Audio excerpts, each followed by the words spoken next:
500 exhausted knights, 26,000 men stretching like a sea across the plain, a king so ravaged by disease he could hardly stand, and a razor-thin moment, a window, when courage, timing, and a mistake by the enemy turned what should have been annihilation into an astonishing, brutal victory. How did 500 knights stop an entire invasion? I'll show you three things: the error that led a conqueror's army fray, the sudden collapse of elite troops when morale turned to panic, and the impossible kind of leadership that came from a king who was already dying. If you love epic true stories from history, subscribe. There's more like this coming. November 25th, 1177. The heat had long since fallen from the day, but the air in the Crusader camp tasted like metal and fear. Jerusalem was not merely threatened, it was brittle. The kingdom's borders had been stretched thin by years of war, politics, and exhaustion. Saladin, the Sultan of Egypt and Syria, had gathered a huge force. Chronicles claim roughly 26,000 men, and swept northward, intent on driving the Crusaders back, perhaps taking Jerusalem itself at a later date. For the Latin kingdom, this was not a raid. It was extinction by attrition if they failed. Their king was Baldwin IV, a teenager in years, though not in the kind of youth most expect. Leprosy had disfigured and hollowed him. Silk bandages clung to his skin. A silver mask sometimes covered his face to hide what the disease had left. He could not ride sturdily like other kings. He could not stand for long without help. Yet when others saw frailty, they also saw a moral authority that could cut through counsel like steel. Inside a cramped, tense council tent, generals and princes argued what to do. Flight, negotiation, entrenchment, and wait. Each option felt like choosing the least certain path. Around them were the worn men who still answered a call to fight: the Templars, the Hospitallers, the Knights of the Kingdom, and a few thousand levies whose loyalty and mettle varied. In total, perhaps a few thousand infantry, and about 500 mounted knights, the latter the core strike force that could still be trusted to charge and break lines. Baldwin listened. He watched the maps unroll. He touched the bandages at his jaw. And then, against the counsel that urged caution, he gave a decision that many present later called desperate, reckless, or inspired: the forced march. What followed was madness measured in miles and hours. The column moved through hostile terrain not designed for a rapid army. They covered roughly 45 miles in roughly 36 hours. Men rode until their thighs cramped. Horses, stripped nearly bare by exertion and forced forage, foamed at the mouth and stumbled. The march was not merely physical. It was a test of will. Hallucinations crept into the edges of vision. The sick and the exhausted collapsed, and some commanders later said half the force should have died before the first arrow flew. But Baldwin's aim was not to destroy Saladin in numbers. It was to find an opportunity, one chance when the Sultan's mass, advantage, and confidence could be split into weakness. Saladin's army, large and seasoned, was also a campaign army: cavalry screening, baggage trains, men foraging for food and fodder, detachments sent to collect supply, and squadrons dispersed over a wide area. Complacency had seeped into his ranks. The climate of a successful campaign breeds relaxation. Commanders allow troops to straggle for rations and water, to graze their mounts, to rest. When an army disperses 3 miles along a frontier, it looks like control. From God's eye distance, it looks like a mistake. At dawn on that fateful morning, scouts returned with the information Baldwin needed. The reports were cautious, then urgent. Saladin's forces were not massed in a single compact formation, but spread thin, with the center separated from the flanks, with detachments busy with foraging, and with a visible slackening of discipline. Toepoles, skilled scouts in Baldwin's service, passed the word. The enemy's posture betrayed an opportunity. Opportunities in war do not last. They are small, jagged things, easily missed. Baldwin saw one and seized it. He organized what remained of his cavalry into a hammer. The core of that hammer was the Templar Order, monk knights bound by vows and trained for shock. 80 of them would form a wedge, a pointed mass aimed at the heart of Saladin's center. Behind and alongside them were nearly 400 secular knights, veterans, adventurers, nobles who knew how to ride and how to die. The plan was audacious, a full frontal charge, not the textbook hit and retire that cavalry often used to harry and disorder the enemy, but a drive through the center with follow-through. If the wedge could punch a hole, the follow-up could widen it into a breach. At 2, the signal went up. Dawn had already bled into morning. The charge was brutal in its simplicity. Horses plunged, lances gleamed. The Templar wedge struck first, rigid, disciplined, and terrifying. Chronicles say their lances split like reeds. Their momentum drove them through the first ranks of Saladin's center. Then the secular knights poured in, a wave behind the wedge, turning the initial smash into a persistent shove. The idea was not to skirmish, it was to break the core. 2 tactical factors turned that push into a calamity for Saladin's forces. First, terrain. The battlefield was not flat embrace, but broken ground. Unseen ravines, gullies and gullies eroded by winter rains, laced the field in places that looked harmless until the moment a rider found them. These ravines created natural funnels. When cavalry tried to flee the pressure of the knights, these channels compressed them into killing grounds. Horses jammed, riders collided. Panicked units had only narrow exits and no space to deploy. What might have been an organized withdrawal became a clog where men and horses piled up like flotsam against a shoal. Second, psychology. Armies fight with morale as much as with steel. Elite units can bleed morale more quickly than they lose men. When an elite regiment, troops who once believed themselves invincible, sees its center torn open, a frightful thing happens. The belief in cohesion fractures. Rumors of the Sultan's dangers spread faster than physical news. Many chroniclers, Muslim and Christian alike, record that Saladin appeared, briefly and visibly, without the poise of triumph. Some saw him on a camel, others interpreted his movement as flight. Whether he fled or simply repositioned, the sight of their leader apparently moving away threw some units into confusion. The Mamluk cavalry, seasoned and proud, found their lines sagging. Panic, once seated, grows like wildfire in dry brush. And there was a third, quieter hand that finished the work: timing. Baldwin had hidden a contingent of infantry, levies and spearmen, out of sight, arrayed to strike the flanks if the moment came. When the heavy cavalry punched through and the center began to buckle, this infantry struck the side. The flank blow converted shock into rout. Soldiers who might have rallied saw their comrades cut off and their paths to escape blocked by ravines. The battlefield's acoustics made one thing louder than all: the sound of panic. When rout begins, it accelerates. What was a disciplined force becomes a tangled human mass. Riders threw away lances, men abandoned banners. Horses, panting and terrified, plunged blindly. The Templars pressed, the Crusader cavalry chased. Pursuit, in medieval warfare, is decisive. An army that can be pushed into a disorderly flight seldom recovers enough to reform. The carnage of the chase piled up like winter snow in a gutter. Men trampled, horses dead, baggage streams seized. Chronicles from both sides report a scale of slaughter that staggers.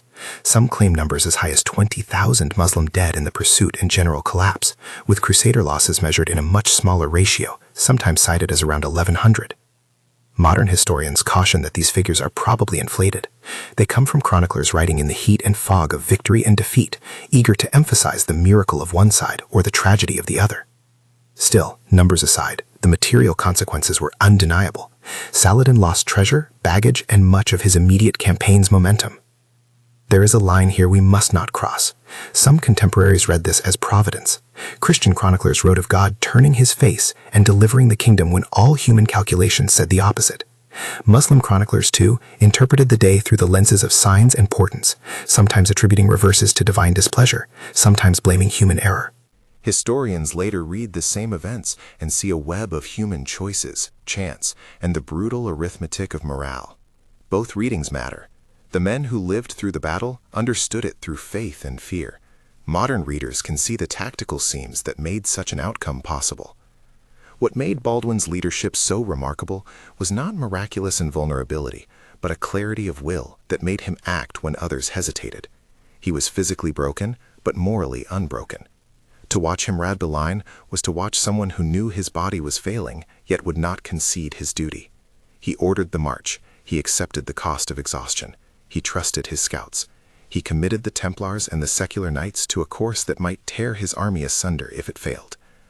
That sort of leadership, decisive, sacrificial, morally coherent, has always been rare.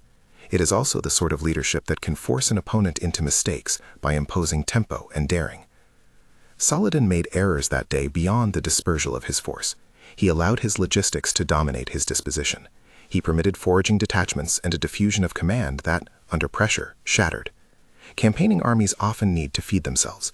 Commanders must balance the necessity of supply with the imperative of cohesion. Saladin's reach exceeded his grasp.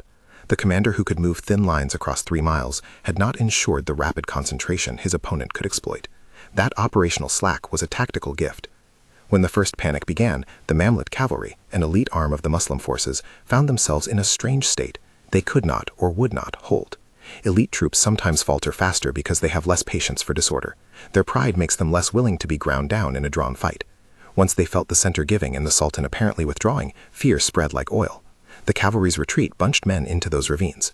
The terrain turned a withdrawal into a trap and the trap into slaughter. The Templars' choice to press through rather than execute a classic knightly wedge and retire maneuver was decisive and dangerous. Classical cavalry doctrine often favored the shock and retreat to inflict maximum casualties while preserving the horse force. But Baldwin's plan depended on converting shock into a sustained breach. That required discipline from the knights to keep pushing even as the initial impact threw men and created chaos. Discipline at Guy. The Templars, drilled to remain in formation and to take blows, became the drilling tip that widened into a blade. This was not a clean victory. Pursuits do not spare the weak. The Crusader pursuit pursued with a relentlessness that left bodies and artifacts on the field. Baggage trains fell open. War chests were captured. The material spoils mattered as much as the dead. For the kingdom, seized treasure turned into ransom, buying breathing space and paying for fortifications and pay for mercenaries. The short-term strategic impact was real. The immediate threat to Jerusalem receded. Saladin's campaign lost momentum. The Crusaders gained prisoners and plunder. Men whose hearts had been close to resignation found themselves tasting the sharp, confusing exhilaration of victory. But the victory was also a mirror that showed both nobility and horror. Chroniclers who cheered the deliverance also wrestled with the morality of slaughter. Men of faith on both sides read the day as a sign, for reasons that comforted them. Yet the historians who consider campaign dynamics see Baldwin's audacity, Saladin's dispersion, the ravines, the flank infantry, and the contagion of fear as the practical ingredients of triumph. Both views are true in their register. To those in the moment, it was a providential dawn.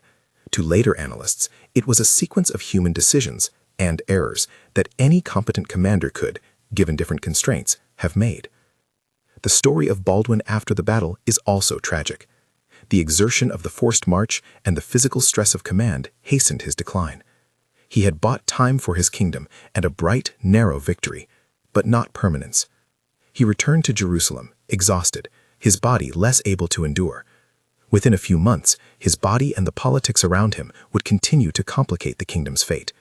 In 1187, Saladin would learn and adapt. He would eventually recover from the shock, and with more cunning and unity, would win a decisive victory at Hattin and later retake Jerusalem. The Battle of November 25 was a high tide that did not last. It was a moment of deliverance, not a lasting salvation. Yet the immediate effects were powerful. The Crusader realm bought time. The capture of treasure and prisoners shored up finances. The reputation of Baldwin, of the Templars, and of the knights who charged was burnished. Men and sailors and knights who had been on the verge of despair found new courage. Strategies changed. Saladin adjusted his operational practices to avoid a repetition. He tightened dispersion procedures, refined his logistics, and would not so lightly let the cohesion of his force be tested again. There is a lesson in tempo here. Baldwin forced a rhythm that Saladin's campaign could not match. A forced march imposes stress that, if it does not break you, can give you the advantage of surprise. The calculus is brutal. You decimate your own endurance to capitalize on the enemy's mistake. Commanders make such choices when the alternative is strategic death. Baldwin chose risk over stasis, and risk, in this case, paid off. There is also a lesson in the nature of courage. Baldwin's example complicates our modern appetite for comfortable narratives. He was not mythic in an unassailable sense. He was human, weak in body, fierce in will. He did not command because he could not do otherwise. He commanded because he understood the responsibility crown and council demanded. Leadership takes many forms. The young king's posture that day, bandaged, masked, directing men while his flesh failed, reminds us that physical weakness does not automatically mean moral weakness. Sometimes, vice versa. What of Saladin? He was not a fool. He was one of the era's most able commanders. But commanders are judged by both their victories and their errors. At one moment, his army's very success made it vulnerable. The decision to allow foraging and to permit dispersal on a contested line was not reckless in itself, Campaigning must feed men, but it underestimated the speed with which an opponent could exploit the gap. Saladin learned from this mistake, as all great commanders do, and his later campaigns reflected that learning. The pattern of adaptation is central to military history. Errors teach, victories instruct, and defeats recalibrate. How did 500 knights stop an entire invasion? They did not stop an entire invasion through brute numbers. They exploited a tactical error, struck at the psychologically fragile center, leveraged terrain that turned retreat into trap, and followed through ruthlessly in pursuit. Baldwin's forced march created the tempo required. The Templar wedge and the secular knights supplied the shock. The hidden infantry converted shock into rout. Ravines made escape a labyrinth, and panic finished what steel began. Add to this a chain of decisions, some courageous, some reckless, and you have a scene where a numerically superior force is undone by dispersion and morale collapse. One more thing that often gets lost in battlefield accounts: the human cost beyond the numbers. Families were shattered. Communities that relied on merchants and craftsmen were disrupted. The moral calculus of victory weighed heavy on chroniclers. They could not ignore the faces of the dead, regardless of which banner they bore. Victory was a relief.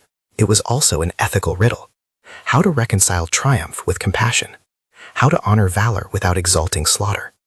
Those were questions both sides asked in quieter, more reflective moments.